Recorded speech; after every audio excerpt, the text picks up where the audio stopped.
he's not my family. And Sure. I don't consider him family anymore because of what he has done. That she was doing a great job at manipulating. Yeah.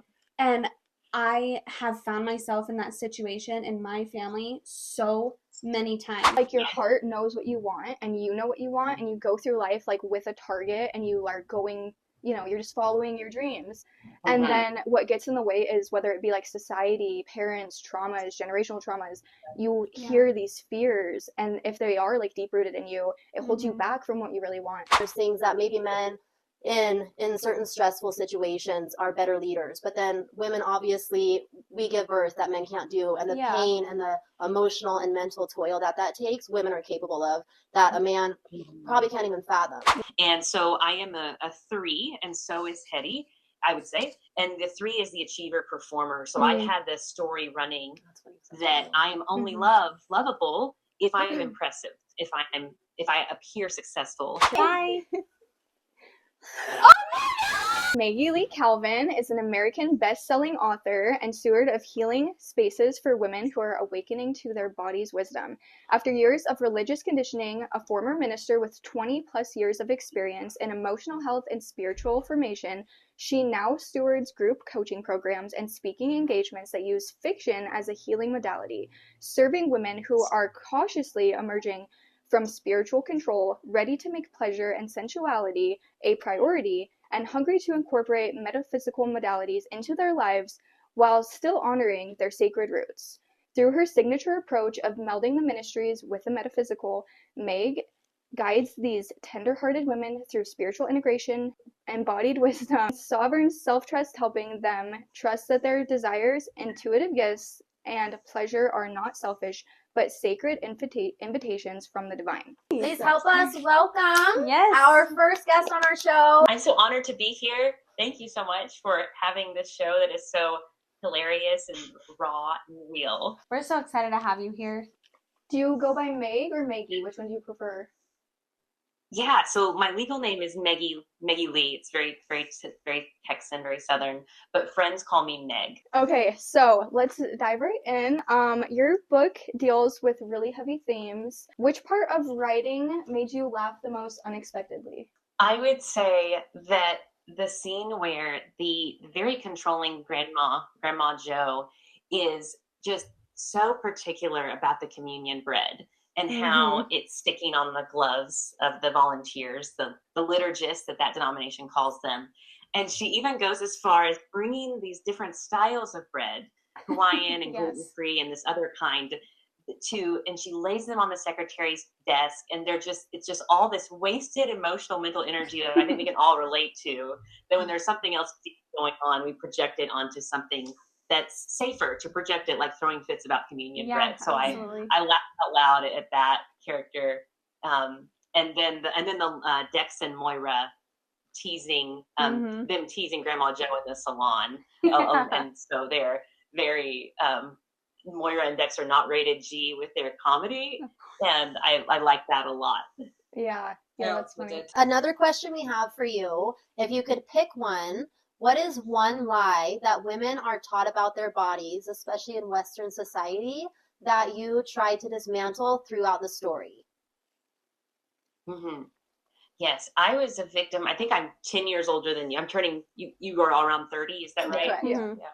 That's what I thought I heard. And I'm turning 40 this June. And so I'm curious if me as an elder millennial is similar to you as elder in Z's.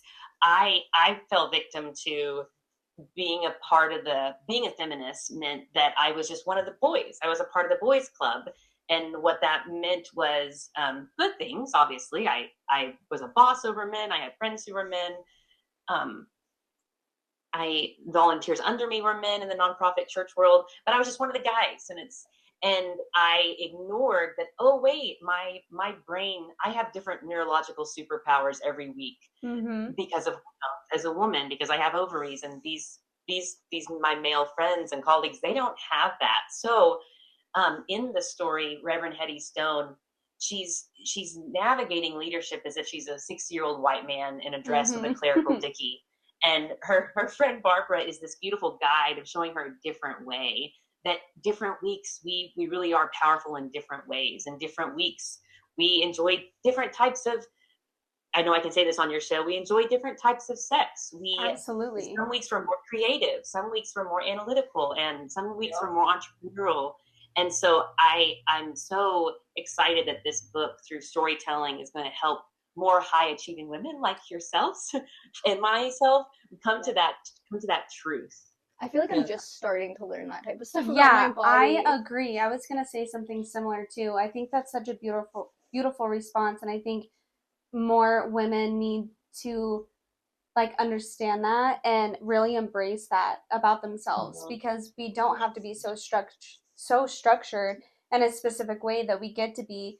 If you want to be like a tomboy, then you absolutely can. It's okay to have different types of sexualities, and we're constantly changing, like every day, every week, every month. So I think so many people can relate to that too. I absolutely love your response. I definitely feel the same way, because something that I often have conversations with, touching back to how you kind of brought up feminism.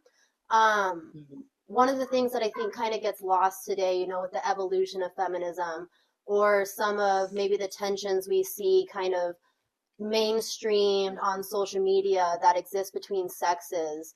And I think the most common example I would have today is how some women, just an example, get offended at maybe a man holding the door open. Because I don't need you to hold the door, because I can do that myself. Yeah. That one is the biggest one for me, because I love seeing men hold doors open. I think it is a sign of respect. Absolutely. And men don't hold doors open to degrade us, or to because they somehow think we're weaker than them, and absolutely not because they think we're somehow incapable of it. They know all of those things, and I see it as a sign of respect. Because you're a woman, I'll hold the door. I'll hold the door for a man, and often men will let me do that. But you'll also come across men who, like maybe I'm at the gas station holding the door open, and a man comes up, he will take the door from me. And I will give him the door, because I know that he's showing me respect and holding the door open. Yeah. And that's something that we have to remember as women today, especially young women. And a lot of the things that the even younger generations are being exposed to is men and women are so powerful in our own unique ways. And men and women absolutely do have differences that men are naturally better at and women are naturally better at. And I also think that people who are insecure in their womanhood or use feminism in the wrong ways really miss out on that. And, you know, there's things that maybe men in certain stressful situations are better leaders, but then women, obviously, we give birth that men can't do, and the pain and the emotional and mental toil that takes, women are capable of, that a man probably can't even fathom. And so I really do love that answer, because it really does highlight, you know, women and men are all I agree. unique and strong in their own ways, for sure. Yeah, absolutely. I love how you reframe that so much, that him holding the door for you doesn't make you weak. He's a sign of respect. I love how you put that. Are you from the South? Yes. Yep. Oh, okay. Yep. So I'm from Texas. The towns don't exist in the book. They Plockton and Rutherglen are actually towns in Scotland, and both my ancestral lines go back to Scotland. Yeah, and so I honored that by making up these towns. But yeah, I am from Texas. Oh, I love that. In Texas. Get ready. I'm from Gun Barrel. Okay, that's cool. Oh. You might have to write a story about it, just to use a name. So my husband and I, we raised registered Texas Longhorns. So I heard that. Yes. Yeah, they're our babies. And you're up north, right? Yeah, so I'm like northwest Colorado. So like right in the corner of Utah and Wyoming. We couldn't quite make Utah and couldn't quite make Wyoming, so we're here. Yes, your day sounds like my ideal life. All the outside time you get. That sounds like a dream. It is wonderful. It really is. I just had to ask, because I lived in South Carolina for about 2 years, and just in your book, the way that like the characters talk and interact and stuff, I was like, that's so, I mean, I know it's based in Texas, but I'm like, she has to like be from there or something. Yes. Southern Belle culture. It's very strong in my veins. Do you believe we can heal ancestral trauma without getting apologies or closure from whoever has possibly caused that trauma? I'm so excited to hear your 4 thoughts on this and feelings on this question. I know. Yes, I'm so excited. Yeah, I, based on my own experience, yes, do believe with empathy and taking time to seek to understand possibly what they did that made them a villain in our story was their trauma response, and in their attempts to be the hero or heroine in their own story. That doesn't mean they get to, in my opinion, stay in my life, but I can forgive them. I know that quote comes to mind about the grudge. The grudge that I carry is poisoning me. It's doing nothing to them. Because I think about those people that have hurt me the most, whether it was in through physical abuse or through emotional abuse or abandonment or neglect. The people that hurt me the most, I have forgiven them 100%. And I don't know why, but do you remember the Drew Barrymore movie Ever After? Yes. Yeah, and that's a she good one. handled her evil stepmother at the end. That I'll treat you, you treated me, and so I think there's a lot of truth in that scene, and so. But so tell me your thoughts and feelings about the question. I think it's easy when it's someone that you're related to. Like with my mom, I did not know my dad growing up at all. I met him one time, and he passed away when I think I was around 13 years old. And my brother had a journal, and it was my dad's journal, and I read it one day, and he wrote about me in the journal. And it kind of contradicted the story that I was given my whole life about who my dad was, in a sense, because he had said, my brothers didn't answer the phone when I called this time. Maybe one day Courtney will answer when I call. And I couldn't, he was gone. And so it kind of made me have this sort of like resentment towards my mom. But at the end of the day, I know even if it was her trauma response, she was just trying to protect me. From the stories I have heard about his actions and the things he's done, I know wholeheartedly she was just trying to protect me. And it's so easy to forgive her for that, because I relate to Hetty a lot in that sense, because like we kind of have a similar story. And yeah, I think it's easy to forgive just because I know her and I love her, and it's okay, We were talking about, Court and I were talking about this right before we started, about which characters we can relate to the most. And I feel like I can relate to Vivi. Because I have traumas, religious traumas from my grandparents specifically. And, I grew up very religious. I have a whole story. I was shown Christianity. From their viewpoint for so long. And then when I was adopted by the people that I call my parents now, I saw a completely different version of this Christianity. And it was like Vivi, to me, she's such a beautiful character. I'm so obsessed with her and Barbara. But I'm still on the journey of forgiving my grandparents. They are very headstrong in what they believe, and I support that, but they showed it in like not a great way. So and forgiveness, I think, is so broad, especially when it comes to family members, because it's so personal. Like, I grew up with these people.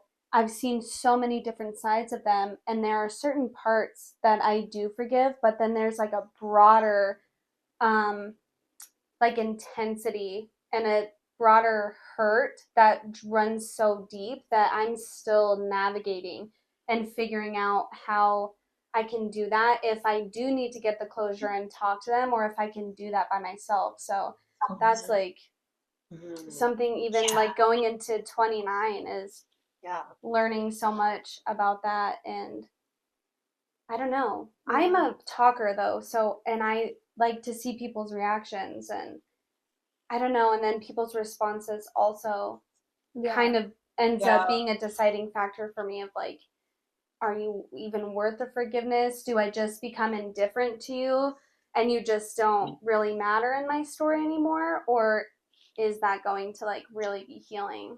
So that's, yeah.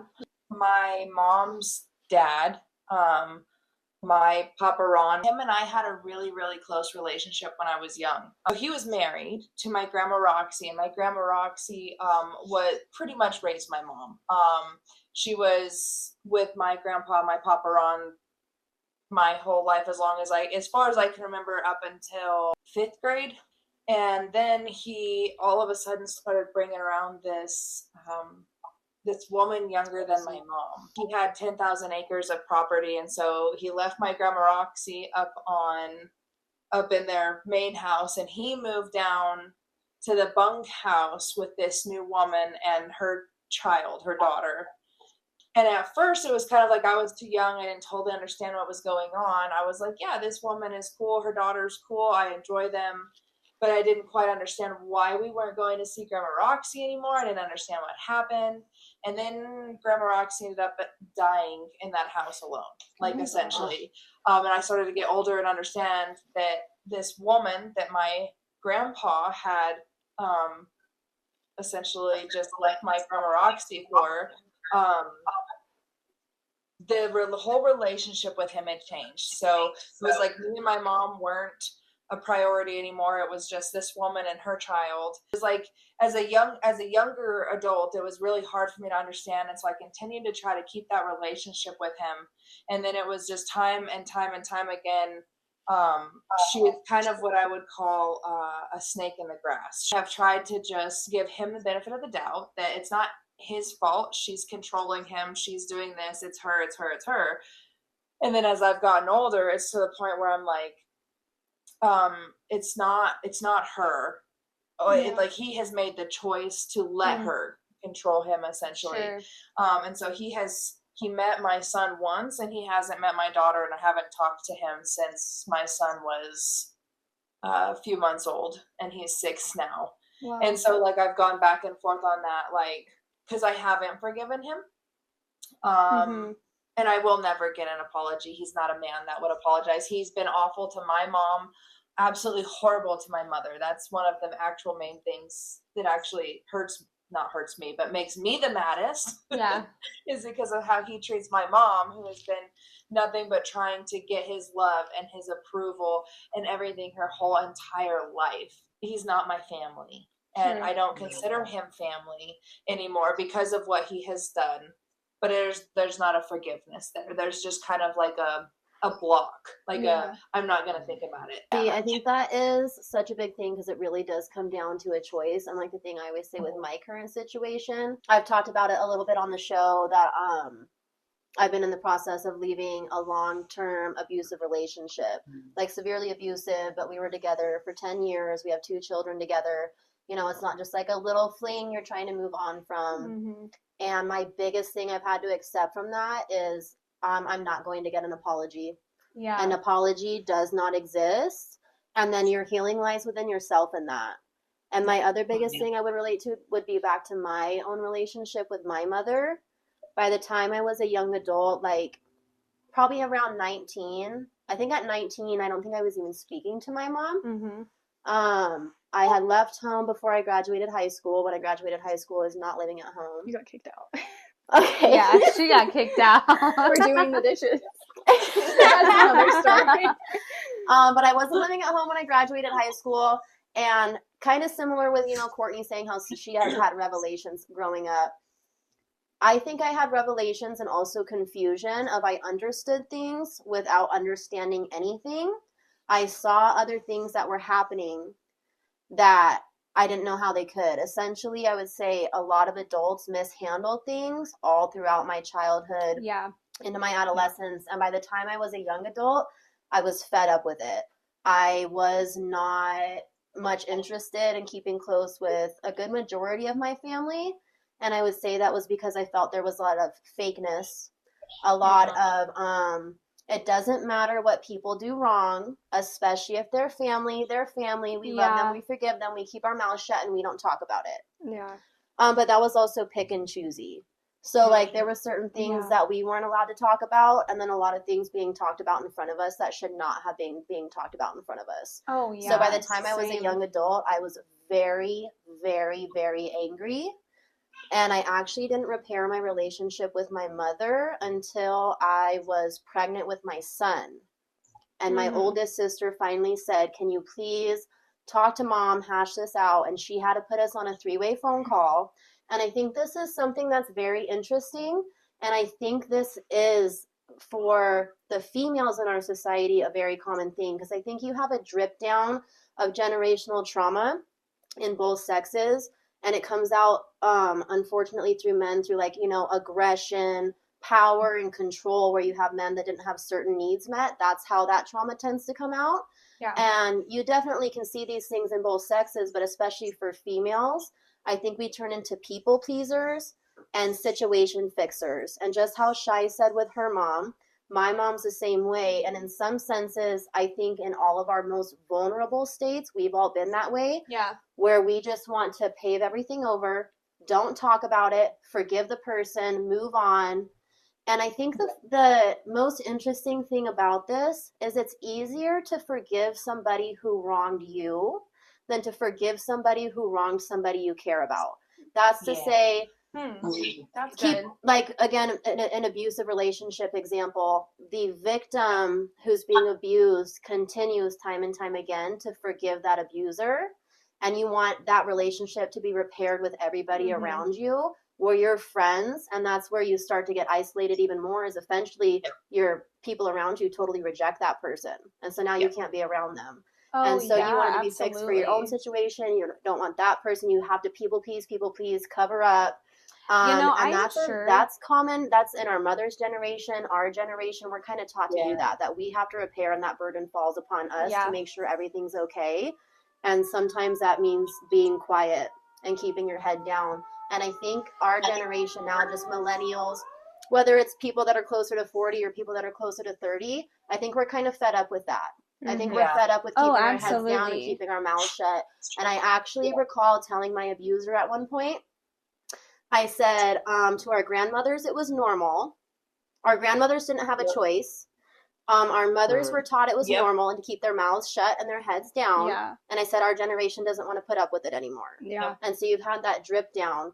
And when it comes to an apology or closure, true healing, it's up to you. Whether you have that apology or not should not be dependent upon your own healing overall. I agree. Yeah. Well, that actually is a good little segue into my question for you, Meg. Unless you had anything to add on to that.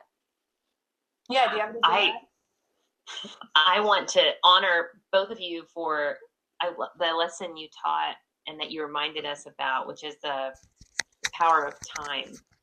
And that's okay to give yourself time to forgive. I remember there was someone professionally who hurt me, and we were colleagues. And I remember in my journal literally writing, "I know you want me to forgive her, but I'm not there yet." And it literally took me 3 years to forgive this person.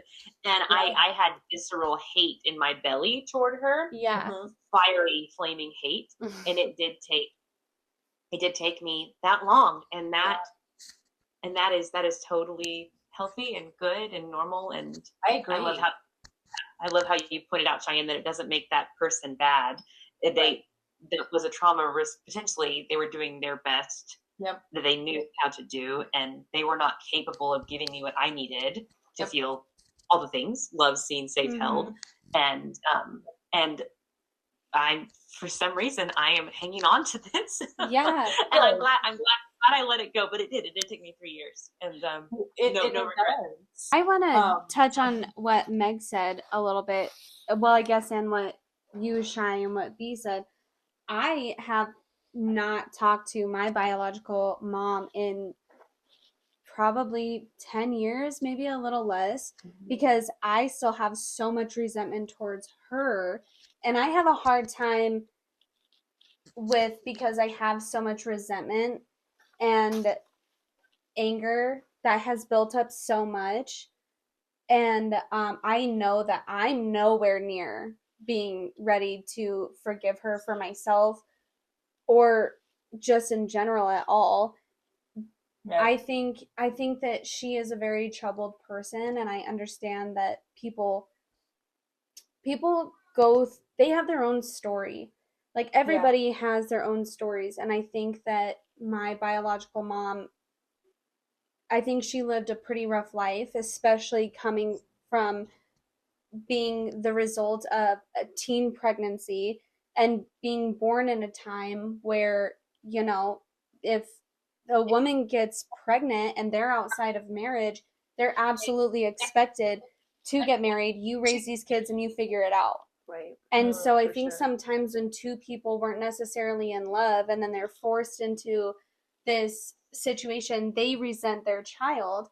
Their child grows up with that resentment, and then that lingers just like generations, and I think that my biological mom had resentment towards all 6 of her kids in some way. And of course all 6 of us have our own stories, like I said, our own experiences, but there's just so many things that I still feel so frustrated about. And there have been certain events in my life that she has known about, has never tried to reach out. Like when my son had passed away, I never heard from her. I didn't hear about anybody, and my family specifically are all about gossip. And I really think, Abs, that you're not. I don't believe that you're going to get anything from her. It would be so honestly, I just believe that interesting. it is really just going to be time, and one day you're going to be able to in yourself forgive, maybe. Maybe, but at this point, I haven't talked to her in so long, and I think what I've realized, that even like right now, that if I did have that conversation, it probably wouldn't be productive because I feel so angry. That it would just be hurtful for both people involved. That, I think I need to mature a lot more, and I definitely need to heal parts of myself before I can have a conversation with almost anybody on that side of my family. Yeah. I mean, and I didn't meet my biological dad until I was 18, and I feel less resentment towards him than I do, You actually the have people a that I grew relationship up. with him. Yeah, I actually talk to him, and he might be a little crazy sometimes, but he's great. I feel more connected to him than I do the people that I grew up with, which is crazy. Yeah. But that actually brings us to my question. In your book, 3 generations of women respond differently to trauma. I was wondering, which response do you see the most in women today?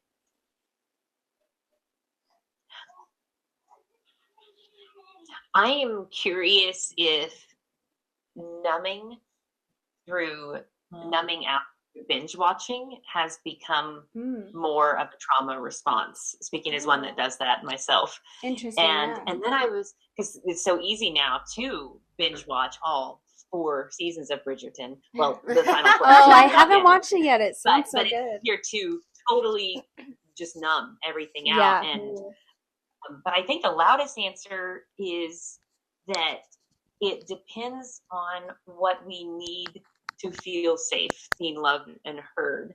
And are you guys familiar with the Enneagram? Yes, I'm a type 4, I've heard. Oh, I have. I don't remember what I am though. Yeah, and so in the book, I would say, so the Enneagram, I joke that it's the Myers-Briggs by Richard Rohr, who's a cool monk. But the Enneagram was it's been around forever. Helen Palmer actually deserves the credit. And she didn't, someone before her created it, but it doesn't matter. But it basically says, it teaches us that through our relational systems of our family of origin, we in order to survive, a story started running through our nervous system and through our veins that I am only loved if I'm blank. And it's a different, there are 9 different patterns and types. And so I am a 3, and so is Hetty, I would say. And the 3 is the achiever performer. So I've had this story running that I am only lovable if I am impressive, if I appear successful. Sure. And Vivian, I would say she's a type 1. She's the perfectionist. So she is only worthy of her subconscious is telling her, especially in moments of high stress, I am only loved if I'm right, or if I'm doing something that is right and correct. And so they sometimes look alike, the threes and the ones, but their motives are not the same at all. Right. I think that the trauma response for the three would definitely be workaholism and of trying to at all costs appear impressive and appear successful and Absolutely. get shit done. Yeah. And the one would be doing folding. When we first meet Vivian, she is neurotically folding her laundry. Yeah, and even it's the going dirty clothes. While there's a boy waiting in the laundry. Yeah. Can I just say Yes, real quick, that's one of the things that grabbed me in your book right away, first page, your writing ability. Yeah. And just you give allusion to something. Yes. And especially for women that have been through something, right away, first page, okay, what's going on with this girl? Yeah. This girl has a boy waiting Yes. outside. You get the mirror thing, I think a lot of more women can relate to that, but why she's picking up her room, folding her dirty laundry, there's a boy waiting in the yard in the middle of the night, what are you doing? It's like you're right watching a away, movie. you have to turn the page. You have to turn the page. Yeah. I also love that. I love Vivi so much. I also really See, I love feel Barbara. like I relate the most to Hetty because I have the trauma response, I feel like, where I like to control things. Mm-hmm. And I think my mom was that way. But she tried to control, like, my life. And it was always to protect me. So, like, I see where it came from. But I realized that you can't control other people. Like, I know that, you know. I feel like my mom didn't really know that. But, like, I know that. And so the things I try and control are, like, the way I'm perceived. Like, I'm always making sure my makeup's done, my hair's done, the way I dress. Sure. Like, I try and control the order of events throughout the day. I work from home. I mean, like, I have my own schedule, but I create it and I make sure that we do things the way I want them done. Like, if I'm controlling things, I'm okay. I'm safe, Yeah, But absolutely. when I did the Enneagram test, I was told I was a type 4, which I think is, like, the performer, and you have to be, like, unique if you're a type 4. And so I feel like if I'm not unique, if I'm not performing and, like, doing something special, I don't have value. And so yeah, absolutely, I can relate to that. Yeah, I feel like that's my problem. Well, thank you for saying that. I'm so glad that was my goal. That would be picked up on, and that we would know a lot about Vivian with just this first scene. And so I'm so thankful that landed how I wanted it. Yes, to. you did a wonderful job. And I think anybody else, like I said, any woman who's been through something, right away, okay, what's going on with this girl? I can't wait to keep reading to find out. Well, and then I think also with Joe, I think one of my favorite scenes, and maybe it just hits so close to home, but when she sneaks back in, I love that first chapter so much. Let me just say, Meg, that first chapter just set up the book so beautifully, but when she sneaks back in and Joe's there, and Vivi is like, oh shit. You feel it. And it's like her response to Joe, as you're describing what she's feeling, I have related to that so much. And then I loved how we see like some of Joe's personality when she's convincing her to stay. She's like manipulating her into saying, oh yeah, well, if he loves you, he's gonna wait. And he's going to be there 3 months from now. And this is for you. This is going to be so good for the rest of your life. And what I got from it was that she was doing a great job at manipulating. Yeah. And I have found myself in that situation in my family so many times. Something that I really want to do, and I'm 18 or however old I am, and I have this ability and I can go and do this if I want to, but then just being pulled back into what someone else thinks is right for me. That just really stood out, and I thought that was so well written. Yes. I loved it. Yeah. And I kind of do love Joe, though. I do. I don't. They're all like, I don't know, they're all so unique. And they are. There are so many points that I can relate to myself with each of those characters on a more personal level. Even like with my own personality, I could see myself in every single one of them. And yeah, I think that your book really is going to reach so many people. Oh, yes. Yeah, I wanted to help women recognize in their own lives just exactly what you're describing when in your family, when there are these moments where it's care it's what's it, care disguised as control disguised as care. Absolutely, And you leave yes. conversations and you're like, that didn't feel quite right, but it wasn't abuse because And they they gave weren't me wrong. this house and I have name brand clothes Yes. and they never beat me or touched me inappropriately. Absolutely. That wasn't abuse. But then looking back and realizing, oh my gosh, Yes. Grandma Joe this It's is what's happening emotional on manipulation. and in the parlor. And I'm so excited for Vivian's arc and Hetty's arc to help women just trust those moments. That what's that when they leave feeling, I didn't feel so sure about that, to trust that feeling. Yeah, absolutely. Our podcast is about finding humor in the darkest chapters. Do you think laughter is a trauma response, a coping skill, or a form of rebellion? All of the above. Yes, love it. I love Yes. Yes, all of the above at different times of your healing journey. I'm reminded of the Chris Hardwick quote. He's a comedian, and he had this quote that says, "Don't get mad at comedians for making fun of like Jerry the Subway guy, which is horrible, and don't get mad at us as comedians for writing those kind of jokes, because when we laugh, we take power away from it." Yeah. And I think back to my own healing journey that there was a time before 7 years ago I couldn't talk about a childhood instance that I lived that dealt with physical abuse. I couldn't talk about it without shaking uncontrollably. And then when I healed it in my early 30s and transmuted that, alchemized it, whatever word you want to use, I cleaned the energy around it. I can now make a joke about it, that the same great grandmother that beat the shit out of me also paid for my undergrad. And so I can hit the divine fuckery. However, I wasn't. Yes. I guess the question is, if it's healthy for me to laugh about it, or is it unhealthy? I think the question is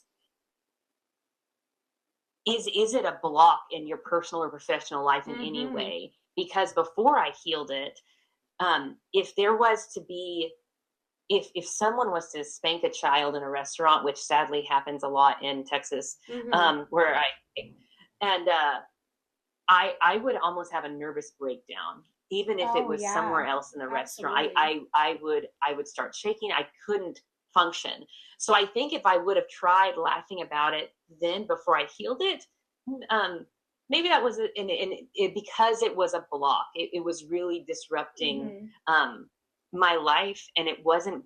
I didn't have grace for my friends that did choose to spank. I would just like, oh, well, we're done now. You we're not friends anymore.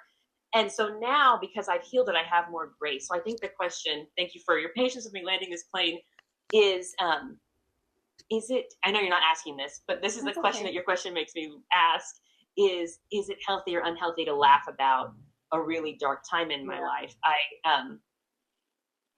If it is a block for you in your personal and professional life, as it was mine, I would say maybe it's time to stop making jokes about it, Meg, and do the deep healing work around it.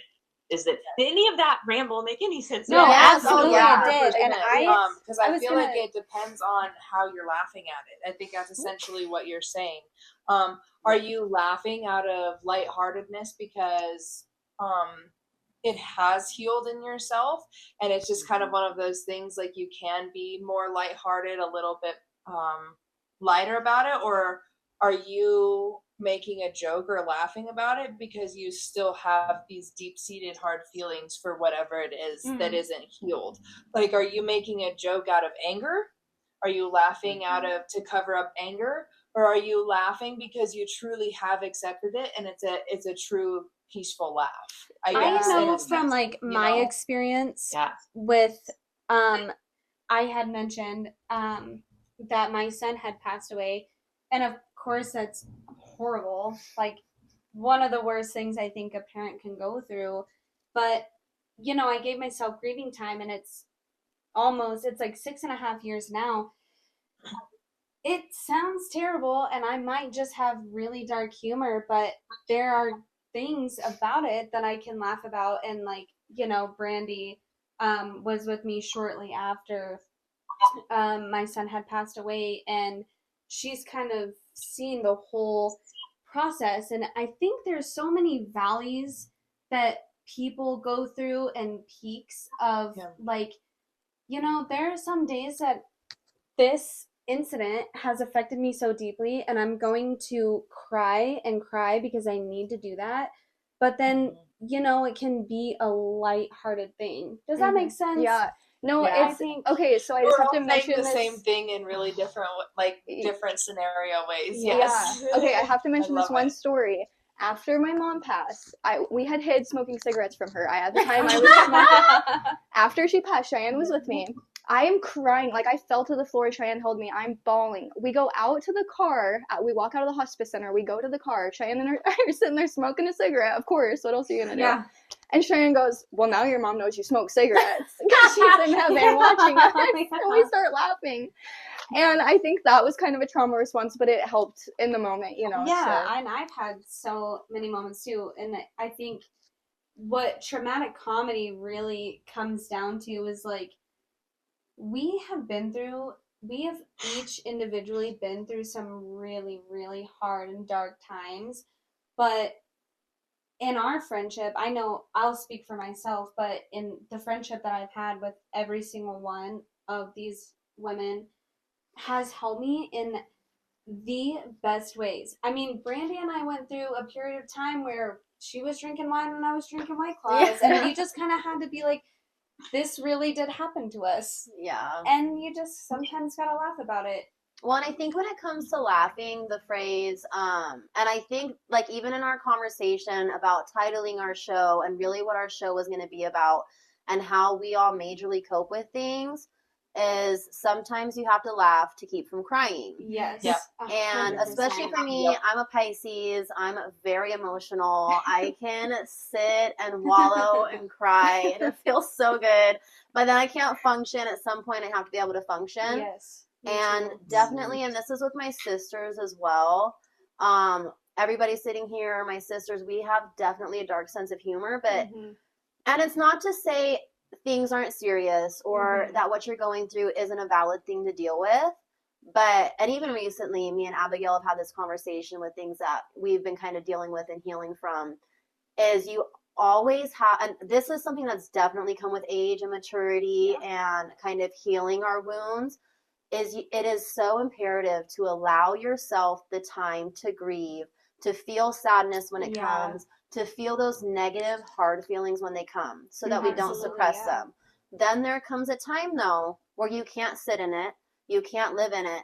It's like one of the sayings I know Abigail hates, being a mother who has experienced infant loss is, well, I just don't know how you did it. I just don't. She's like, what other option do I have? And the At other some thing point, too, you have that to you learn have to laugh mention again. You have to learn to smile is again. people say to me, so many women say to me often, I could not have done what you did, and you are so strong.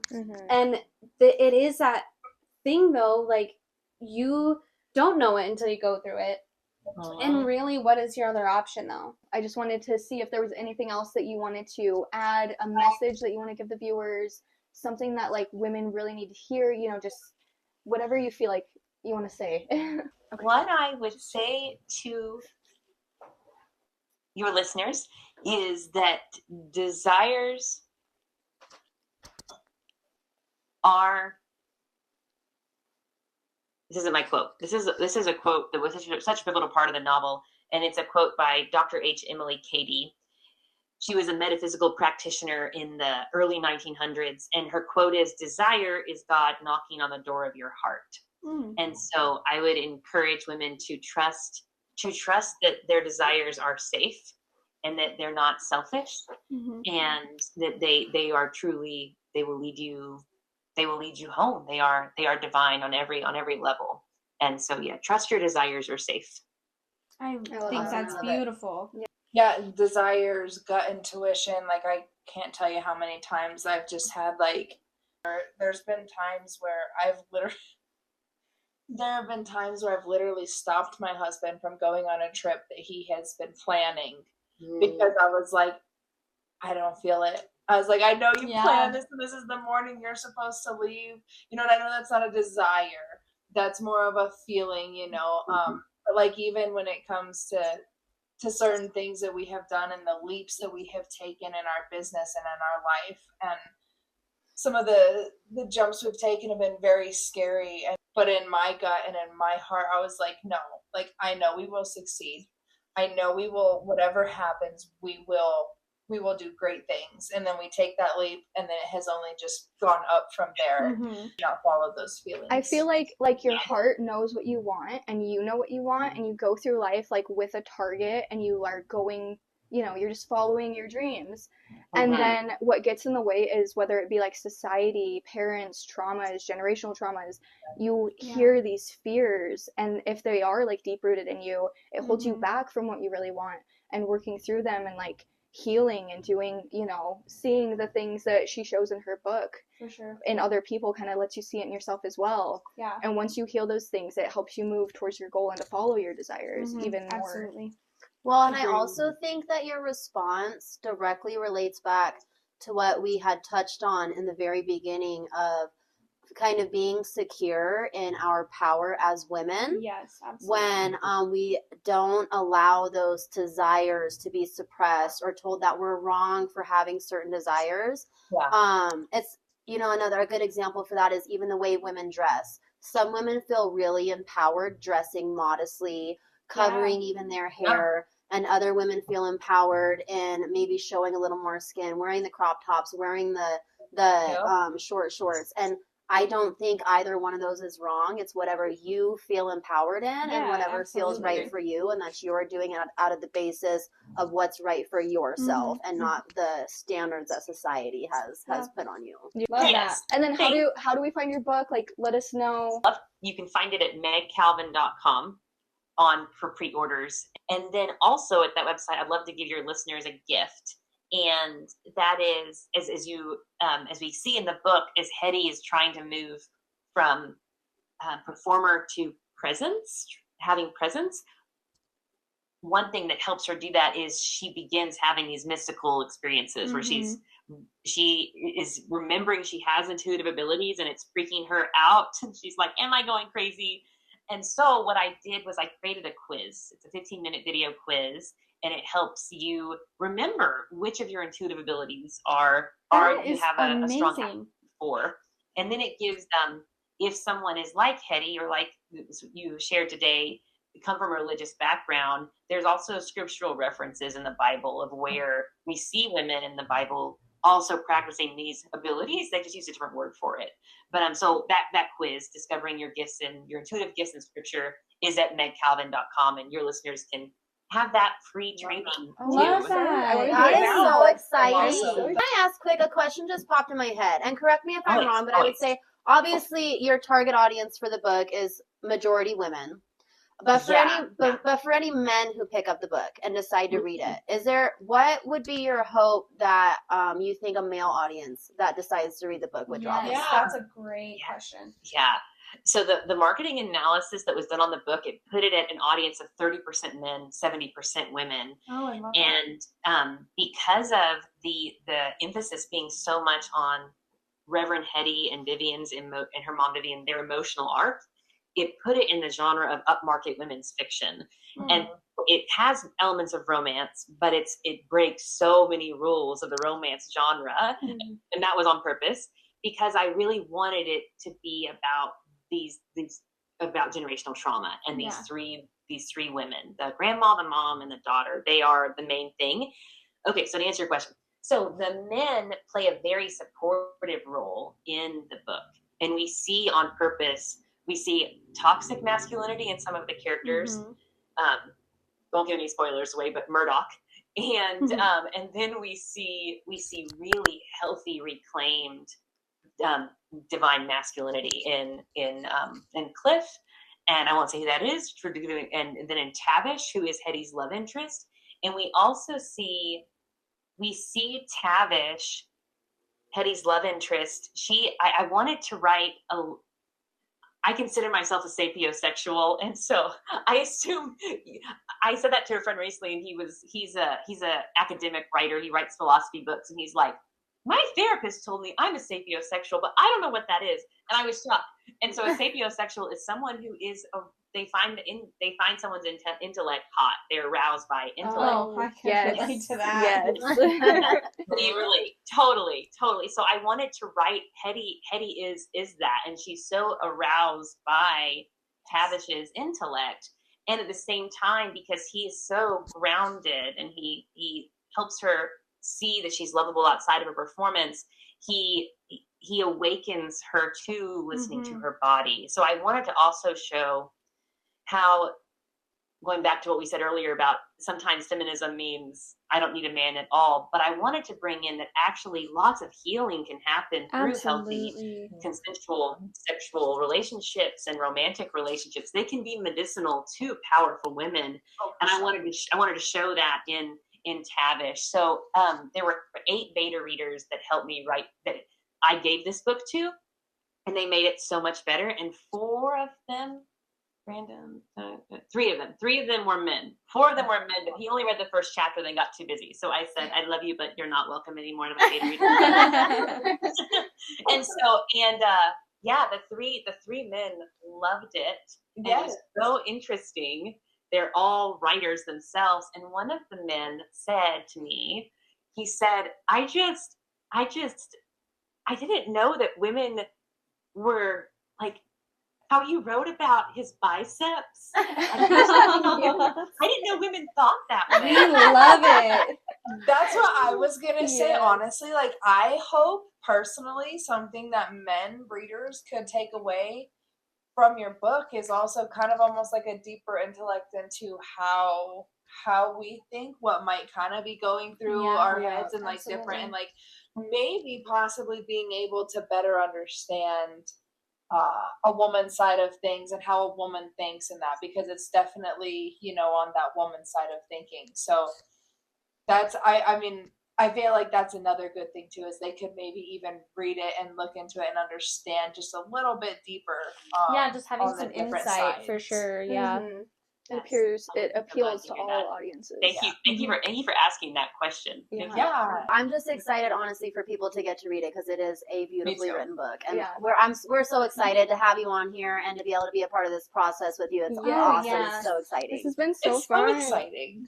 Oh yay! I'm so honored. I'm so honored to be your first guest, and this is the second show I've guested on to talk about the novel. Lovely. So excited. My first one was yesterday, and and so this has just been so much fun to actually 3 years working on it to be able to share it with the world. And the cover artist I'm working with on she's amazing, and I got the mock-up of the cover yesterday, and it is a sacrament. As a former minister, I have to say it's like communion. I cried. It was so beautiful. Well, so I congratulations. share that with you. Thank you for letting us be a part of this with you. And more, hopefully, shows and different things too. Hopefully you keep going with this, because I think so many people. I hope it gets. Oh my gosh! We might have to touch back in a few months and do a little recap of where you're at now. I will love that. Yes. We're excited to be a part of your journey. We're excited to have you a part of ours.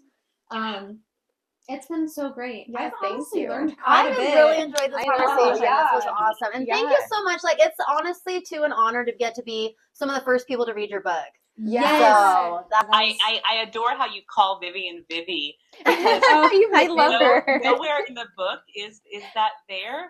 And one of my favorite friends and authors also read it, and she calls Vivian Vivi. And I love that there's this just first name basis nickname with her. Yeah, and that you love her, because that was my goal, was that Vivian is really complex and is also Maybe that's why I love her so much. Yeah. I feel like a good complex character. I was just gonna say that. Took the words I right out of your love mouth. complex characters so much, because Yeah. I see They're the myself best. as a complex character. Everyone is. I love it. That's how I describe myself. Yeah. Is like really. You can't put people into a box. Heck no. Yes, I it's so appreciate true. it. It's so true. Yeah. One of my friends recommended Meet Joe Black. You ever seen that movie? Oh yeah. Yeah. With Brad Pitt? I couldn't finish it because I had been so spoiled by modern movies where the woman has so many dimensions, and Yes. the female love interest in that movie, like, I didn't feel like I knew her, and I didn't know her values, her fears, her quirks. I didn't even know why her and Joe Black were attracted to each other. And then she like kept kissing her dad on the mouth. Oh, Yeah. And it was all the adults kissed each other on the mouth. Yeah. It was like Weird. she kissed her brother-in-law, and then in the scene when her dad was like, "No, you can't date him," and she was like, "But daddy, I love daddy," him. and she's in her 40s and she's a doctor. I was like, what? And so I turned it off. So I was so I wanted to write Hetty and Vivian lots of dimensions to them. Yeah, for sure. Oh, Yes, yeah. I agree. It's refreshing too. It's refreshing to read complex characters like that. I think in at least the books that I've read recently, they're very fictional, very romantic-y. She reads you know? fairy smut. I do. I read fairy smut, but Awesome. I've taken That's a break. awesome. I love it. I I love have- it. I'm feeling my next book will definitely be steamier. And Well, you know, I'm all for about sure. that. I love it. So, I didn't mean to interrupt you. I'm listening. No, that's okay. Well, I thought that, you know, even just that like opening scene with Miguel and Vivi, I thought that was just so perfect. And it like sometimes it can get a little intense, especially with ages. And I thought that the way that you described some of their intimate connections at that very beginning, that was very refreshing for me, because the books that I've read recently, I'm not mad about it, but it gets really spicy really fast. And that was just such an innocent, like it was just, like, appropriate for teenage their love. ages. Yeah. Yeah. It was appropriate for their ages. But Yeah. if you ever wanted to write anything, I will read anything that you put out. So Yes, I purposely I wanted to paint Miguel as honoring her boundaries because Yeah, no so one else in beautiful. the story. mm-hmm. I don't want to get too much away, but there are lots of Yes. characters that do not honor Vivian's boundaries, and so I wanted to, the first time we meet Miguel, I wanted it to be this moment where he purposely asked her, Yes. do you want to slow down? Yes. And so that was totally on purpose. So I'm glad that you thought it was just enough. Just enough. It was. Just thinking of your show like 5 years from now. Oh You have so many episodes, and I'm just so honored that people who join you will like go back and listen to your archive and find this moment from 2026. Oh, my love thank it. you. You're so sweet. Don't make me I cry. love that. Oh my gosh. Thank you for joining us for this powerful conversation with Meg Calvin. If today sparked something in you and you want to share this video with someone, please do. Her book drop. What day does it drop? March 23rd. Okay. Yeah. Her book drops. He holds her. It's so exciting. I It's so know. exciting.